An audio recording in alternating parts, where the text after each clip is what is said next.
El 24 de marzo de 1976 se realiza el golpe de Estado, ¿bien? Es decir, el último gobierno de facto, la última dictadura militar de los 6 golpes que tuvo la Argentina en el siglo XX. A diferencia de los golpes anteriores, este va a ser profundamente criminal, ¿sí? El saldo va a ser de 30.000 detenidos desaparecidos, pero además con un montón de afectaciones a los derechos humanos, a los delitos de lesa humanidad, bien como las torturas, como el robo de bebés, como la persecución, ¿sí? Como la ausencia de libertad de expresión, la libertad de asociación, la persecución a los sindicatos. Esto hace que la última dictadura militar tenga un tono diferente al resto de los golpes anteriores, y además bajo una segunda particularidad que eh, tiene que ver con que se conformó una junta militar. Esto significa que no solamente iba a haber un representante del ejército, sino que además iba a estar acompañado por las otras dos armas. Bien, de este modo la junta va a estar compuesta por Jorge Videla, bien en representación del ejército, Emilio Macera en representación de la marina y Agosti en representación de la aviación, y las tres armas bien van a llevar a cabo un fuerte aparato de represión. Bien, incluso la Marina, bien, el arma más antiperonista de las tres, va a tener como uno de sus puntos más oscuros la Escuela Superior de Mecánica de la Armada, bien, la ESMA, donde bueno, se iba a asesinar y a torturar a muchísimas personas. Recordemos cómo llegamos hasta aquí, ¿sí? Nosotros llegamos hasta este momento a partir de una serie de incapacidades de Isabel Perón. Bien, recordemos que Isabel había llegado al poder luego de el fallecimiento de su esposo en el año 74. Por un lado, porque no pudo controlar la violencia que había en el país, incluso especialmente al interior de su partido. Recordemos ahí el rol de López Rega, ¿no? y la AAA por un lado, y de montoneros que había pasado en la clandestinidad desde la izquierda peronista por el otro. Y asimismo nos encontramos ya sobre el final de su mandato con bueno, el Rodrigazo, ¿no? El ministro de Economía puesto por López Rega, ¿no? Celestino Rodrigo, que hace una devaluación acompañado de un ajuste muy violento de tarifas y aumento del precio de los combustibles, y que generó una inflación enorme, ¿no? Es decir que de este modo y con estas medidas tan equivocadas, ella fue deslegitimando, ¿sí? su propio gobierno. Ahora bien, llegamos así a la noche del 23 de marzo, como dijimos en su momento, un golpe apoyado bien por la prensa, apoyado por un sector de los empresarios, apoyado por el campo, apoyado por un sector de la población. Uno imagina que no eran conscientes de lo que se estaba por venir. Y bueno, finalmente con este gobierno, con esta dictadura, según Aldo Ferrer, hay dos golpes. Bien, por un lado, un golpe al peronismo, ¿sí? Pero por otro lado, y algo que tal vez no estaba en los planes, un golpe al modelo de industrialización por sustitución de importaciones. Bien, esto es importante señalarlo porque el golpe del 76 significa el ingreso del modelo neoliberal a la Argentina, y el modelo neoliberal en la Argentina, con sus variantes de la dictadura militar, el gobierno de Carlos Menem, el gobierno de Fernando de la Rúa o los últimos 4 años que hemos vivido en la Argentina, va de la mano de una destrucción del aparato productivo e industrial. ¿Bien? Entonces, a ver, ¿cuáles son las directrices que tuvo el gobierno desde un punto de vista económico? Y vamos a ver bajo quién quedaba esta responsabilidad. Las directrices eran, en primer lugar, sustituir las medidas de tipo keynesianas, bien, es decir, sustituir las medidas de intervención en la economía por parte del Estado para regular la economía. En segundo lugar, responder a la posición dominante del centro, bien, responder a los intereses de Estados Unidos, responder a los intereses de Europa, es decir, que tomamos un rol subalterno.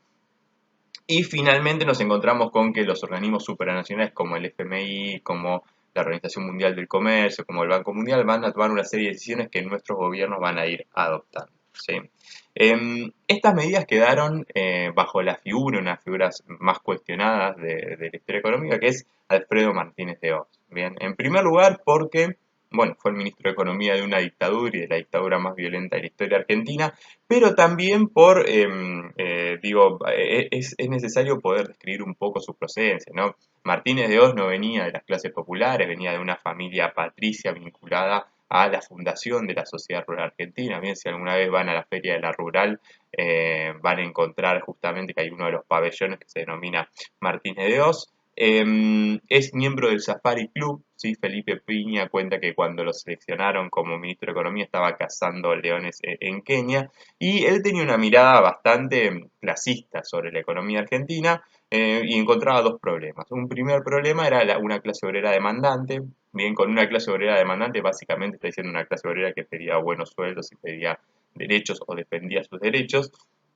Y en segundo lugar, para Martínez de Oz, el otro problema era una industria que él consideraba ineficiente. Bien, ¿y por qué la consideraba ineficiente? Bueno, porque dependía del mercado interno, ¿sí? Y además porque dependía del subsidio y la protección estatal. Bien, hay que señalar aquí que yo siempre lo insisto, y es que nuestra industria, bien, se desarrolló 2 siglos o un siglo y medio, bien, según cuál es la medida que uno quiera adoptar, más tarde bien que las industrias de los países desarrollados, ¿no? Por lo cual, personalmente creo que tal vez es necesario que el Estado acompañe estas industrias, del mismo modo que los estados de Europa y Estados Unidos acompañaron su desarrollo industrial.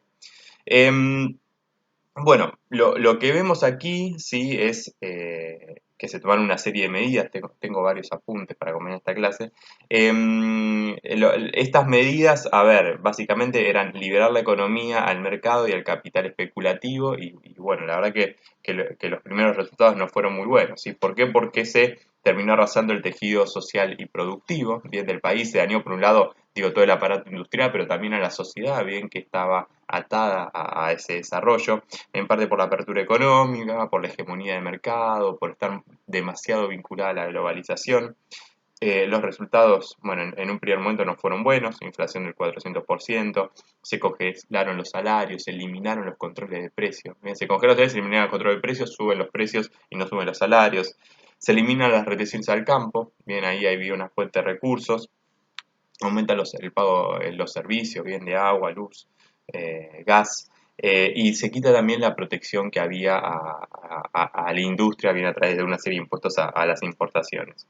El paradigma de la dictadura militar era que achicar el Estado era agrandar la nación. Bien, bueno, no terminó funcionando. Eh, Veamos un poco, sí, a mí me parece interesante ver cómo llega, porque cuando uno ve cómo llega y qué eran las cosas que cuestionaban en ese momento, digo, uno puede ver ciertos vínculos con al menos los años recientes, ¿sí? En la página 389, allí Aldo Ferrer señala su aparato discursivo, ¿bien? Que aquí es interesante señalar cómo este aparato discursivo también es apoyado, bien, por una serie de periodistas y comunicadores, ¿no? Personajes como Mariano Grondona, como Bernardo Neustadt, sí, digo, bueno, ellos desde la pantalla de la televisión también apoyaban estas medidas, que tal vez a ustedes les puede parecer sonar conocido. Entonces, dicho esto, a ver, fíjense cuáles eran los cuestionamientos, ¿no? Según la nueva conducción económica, los elementos negativos de ese modelo eran la fuerte presencia estatal, el elevado proteccionismo y la persistente inflación, además del hecho de que dotaba de fuerte poder al sindicalismo y consecuentemente al populismo. De allí que resultara oportuno revisar la intervención del Estado y las políticas económicas de origen keynesiano y finalmente las políticas, las instituciones y los instrumentos que asociaban a aquellos principios teóricos. Ese nuevo conjunto de ideas se imponía en cada vez más vastos círculos académicos y de poder local, impregnando y legitimando la estrategia que comenzaba a llevarse a cabo. Bien, yo escucho esto que para defender estas políticas económicas se criticaba el populismo, se criticaba a los sindicatos y a mí me recuerda mucho a lo que escuché o lo que escucho en los últimos años en la televisión o en la prensa. ¿sí? Entonces, como les decía, la figura que va a tomar acá relevancia es Martínez de Oz. Bien, rápidamente las medidas económicas comienzan a tener un impacto negativo en la sociedad y con razón. Bien, veamos, a ver. Em, en primer lugar, plantea la apertura económica, ¿sí? Y esto significa rebajar impuestos en las importaciones. Bien, si se rebaja impuestos en las importaciones, comienzan a entrar más productos importados.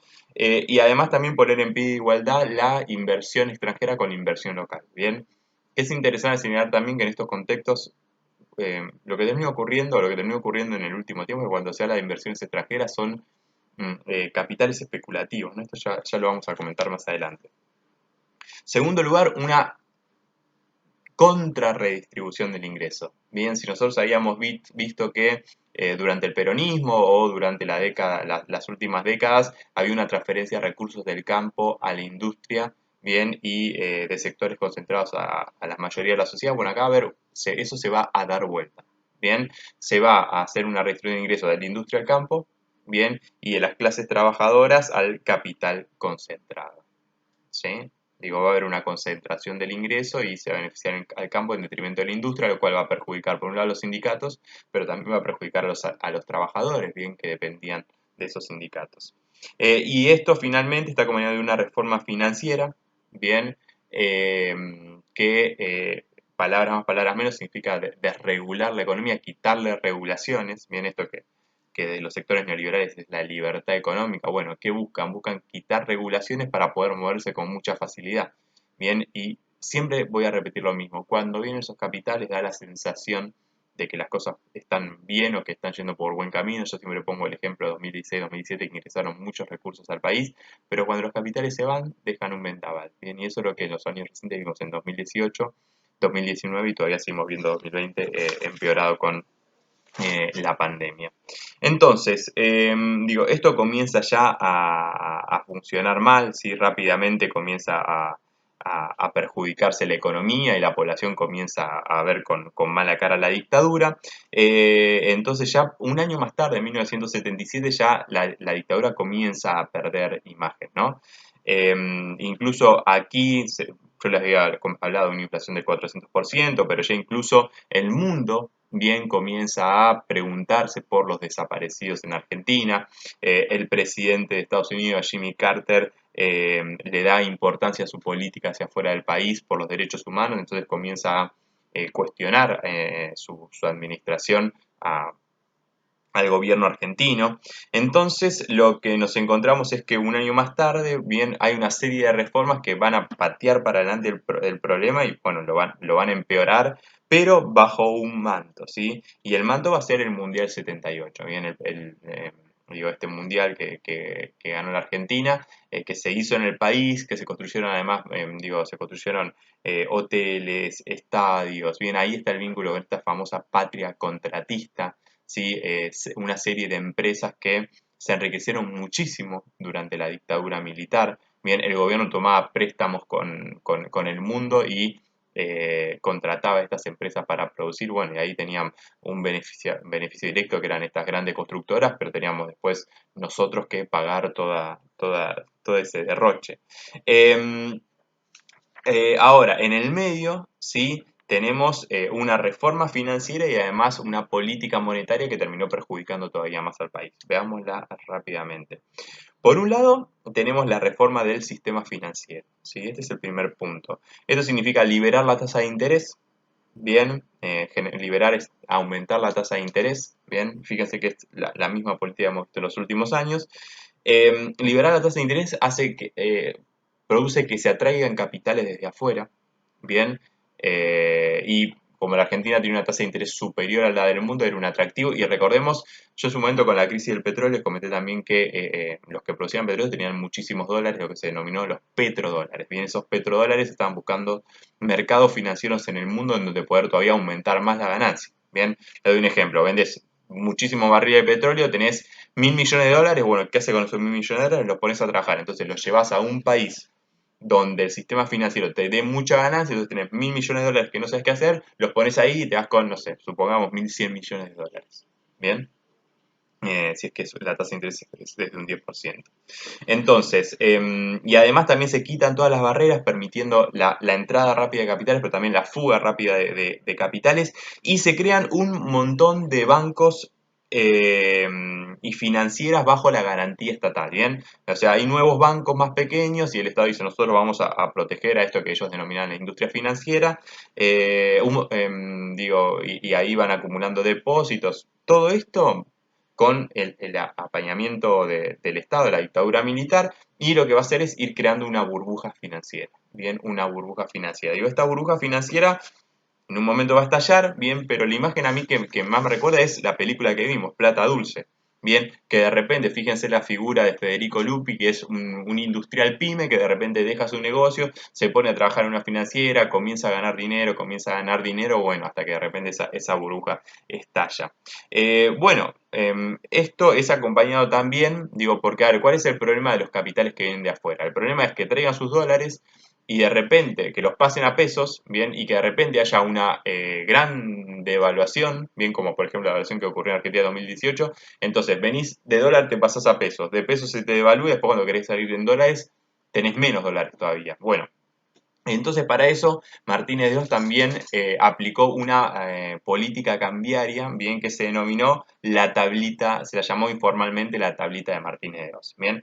Esto era una devaluación inicial, bien, del 5,23% en diciembre de 1978, bien, después de haber ganado el Mundial, y eso iba a generar, iba a haber una serie de evaluaciones parciales que se iban a ir achicando. Bien, devaluación cada vez más chiquita, hasta que en 1981, digo, iba a dejar de haber devaluaciones. Bien, eh, a ver, ¿cuál es el problema?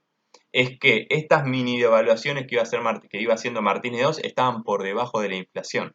Entonces, la inflación en pesos se traducía en inflación en dólares y lo que hacía es que nuestro peso fuera muy fuerte. Bien, fuera muy fuerte. Y al ser muy fuerte, bien, nuestros productos se iban encareciendo. Entonces, por un lado, exportábamos menos manufacturas al exterior, bien, digo, y por otro lado también era complicado dentro del mercado interno. Entonces, afectaba la producción, ¿sí? Era más conveniente comprar productos importados que comprar los producidos en el país porque eran más baratos desde afuera. Esto también afectaba al empleo, ¿sí? Porque se aumenta la producción y se produce menos, bien, se necesita menos trabajo y es muy positivo en cambio para esos capitales especulativos que venían de afuera. Bien, venían de afuera en dólares, sabían que no iba a haber una evaluación que perjudicara a sus dólares y se iban, ¿sí? Bueno, esto era era fenomenal para la especulación financiera internacional.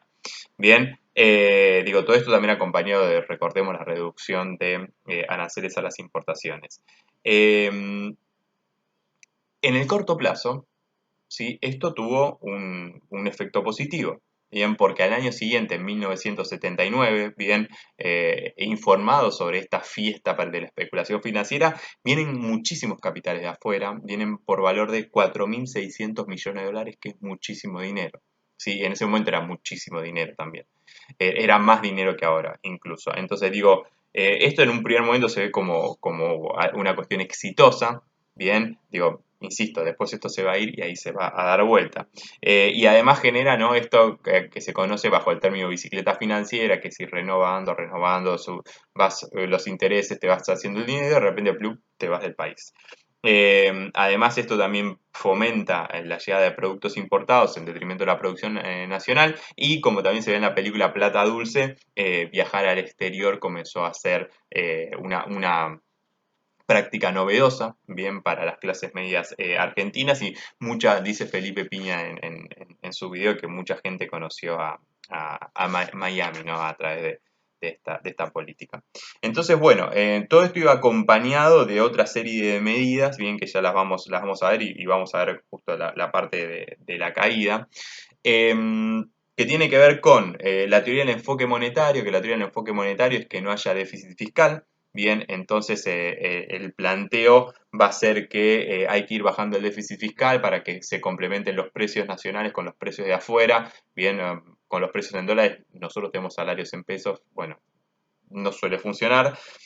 Asimismo, fue acompañado de una política de privatización, que es uno de los rasgos característicos del neoliberalismo, sobre todo el neoliberalismo en países en desarrollo como el nuestro. Bien, esto significa delegar áreas de la economía a privatizaciones de grupos económicos muy poderosos del exterior. Bien, incluso había un paper circulando planteando la privatización de 30 empresas. Digo que empresas que tal vez innecesarias, ¿no? Ahí menciona, ¿no? Aldo Ferrer dice, bueno, por ejemplo, un salón de baile, sí, y coincido en que no es necesario que el Estado tenga un salón de baile, pero hay otras empresas como Cian, como Carboclor o como Winco, sí, que digo, ahí tal vez sí se podrían haber mantenido.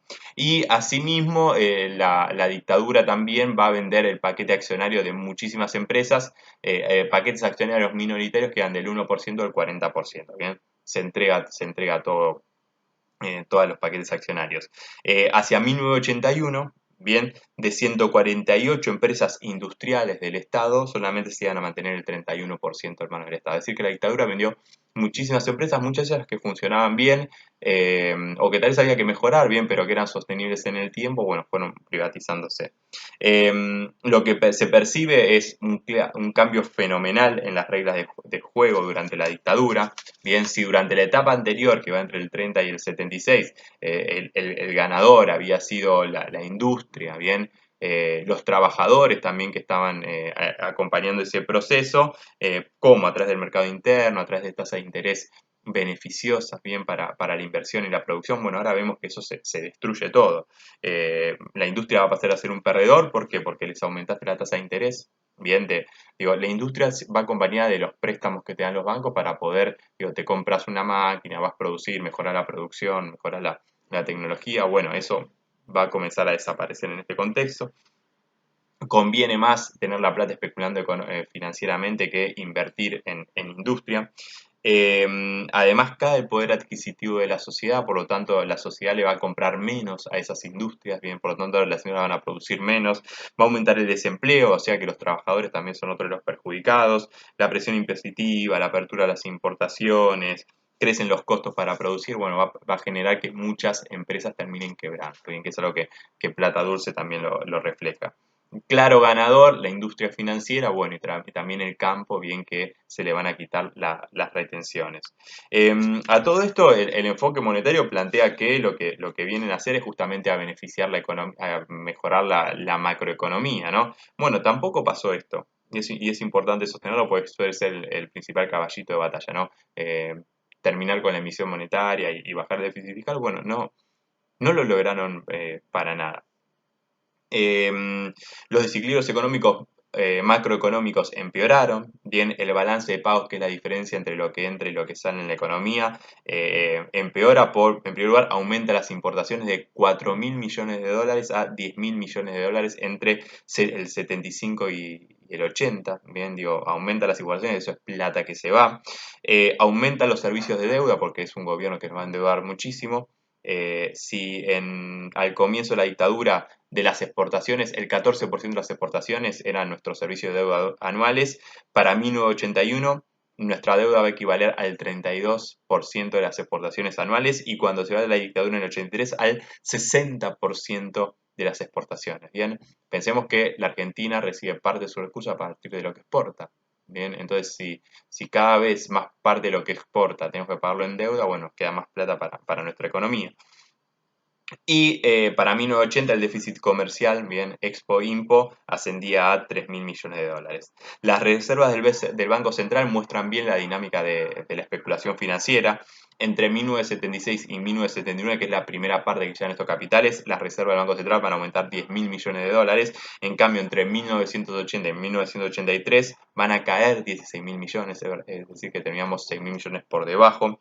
Empeora el déficit fiscal, el gobierno igual cae el producto brutal de la economía, entonces también aumenta el gasto público en comparación al PBI. La dictadura va a destinar mucho dinero en armamento, va a aumentar el déficit y además la tasa de interés en Argentina va a estar por encima de la tasa de interés del mundo. Entre 1980 y 1981 termina estallando la burbuja financiera. digo, se da toda lo que es la fuga de capitales. Hay un error en la dictadura que es retira la garantía oficial a los depósitos en los bancos, bien, que así habían crecido varios pequeños bancos y varias financieras, y esto produce el retiro de depósitos. Viene a decir que la gente va corriendo a los bancos a sacar sus depósitos temiendo que esto estalle, y así es una profecía autocumplida. Quiebra el Banco de Intercambio Regional, el BIR, que afecta a 350.000 pequeños y medianos ahorristas, bien, y era el 21% de los depósitos totales. Imagínense que el banco donde tiene los depósitos que cierra, bueno, eso es lo que pasó en esta etapa. La película Nueve Reinas del final también refleja justamente este momento. Hay una crisis de confianza, los pesos que se retiran del banco van al dólar, o sea que se van fugando dólares de la economía, y entre el 80 y el 82 se fugan 20.000 millones de dólares. Bien, ¿qué hace el gobierno? Toma deuda para eh, financiar esa fuga, que bueno, digo, a mí me recuerda mucho a la actualidad. Se abandona bueno, lo corren a Videla y a Alfredo Martínez de Oz. Bien, llega Viola en el 81, que está por poco tiempo, con su ministro Sigaut. Hacen una devaluación para salir de todo esto que ya era insostenible. Bueno, se va la devaluación, se va inflación, la tasa de interés está en 300%. Después asume Leopoldo Fortunato Galtieri, bien que tenía buenos vínculos con Reagan de Estados Unidos, y lleva a cabo la locura de la guerra de Malvinas, que todos sabemos cómo funcionó. Y bueno, así tras la derrota de Malvinas, que paradójicamente afianza la política neoliberal de Thatcher como es en Inglaterra, bueno, al neoliberalismo argentino lo termina de hundir. A todo esto también durante este último mandato, Domingo Cavallo asume el 1 de julio de 1982, ya bajo el último gobierno de Reinaldo Viñones, que era la transición a la democracia, y Domingo Cavallo estatiza la deuda pública, bien uno de los peores políticas que se han tomado, peores para la mayoría de los argentinos, bien, pero eso benefició a los principales empresarios del país, bien que tenían sus deudas millonarias. El Estado dice, bueno, principales empresarios, yo estatizo la deuda, yo el Estado me hago cargo, por lo tanto nos hacemos todos cargo a todos los argentinos, y esto es lo que va a estallar en 2001. Bien, digo, esto es importantísimo tenerlo en cuenta, porque después esta deuda va a seguir creciendo durante el gobierno de Menem y vuela todo por los aires en 2001, ¿sí? Digo, hay que tener en cuenta que estos modelos están pensados para el poder económico y no para la mayoría de los argentinos. Entonces, para terminar, les comento a ver cuáles son los resultados. Bien, el producto por habitante era 20% inferior al del 75, bien, en el 83 cuando habló de la democracia, el Producto Bruto Interno por habitante per cápita es 20% inferior al de 1975, el Producto Bruto Interno total era todavía menor al de 1974, la industria cayó un 12% y la construcción cayó un 28%, en cambio la producción primaria, bien, el modelo agroexportador sí había vuelto a crecer. La inflación nunca descendió del 100% anual. Bien, el neoliberalismo y el enfoque monetario dicen que van a bajar la inflación y la terminan aumentando. Bien, por eso veo los vínculos con los 4 años en Argentina. En 1983 la inflación llegó al 350%. Los impuestos se bajaron para los sectores de más altos ingresos, pero aumentaron para los sectores de más bajos ingresos. Hay un aumento del desempleo, hay una pérdida del salario real. La participación de los trabajadores en el ingreso nacional pasa del 45% al 26%, viene en estos años de dictadura, y en cambio los sectores de altos ingresos pasaron de un 28% al 35%. Bien, si uno tiene que ver los resultados, tenemos un endeudamiento fenomenal, bien, que no se traduce en una mejora de la economía, hay una concentración de la economía en pocas manos, aumenta la pobreza, aumenta el desempleo, se destruyen un montón de industrias y la mayoría de los argentinos son los perdedores, bien, y la bola de deuda que comenzó a construirse en el 76 es la que va a estallar en 2001, bien. Cuando hablamos de la dictadura hablamos de una época oscura y la pensamos especialmente por la violación a los derechos humanos, bien los 30.000 detenidos desaparecidos, pero la deuda económica y la destrucción del aparato productivo ha sido igual de nefasto. Bien, estimados y estimados, bueno, espero que les haya servido este punto que para mí va a ser un punto importante para ver el comienzo de la decadencia argentina. Bien, esta industrialización fallida, esta caída económica encuentra en el 76 un punto fundamental.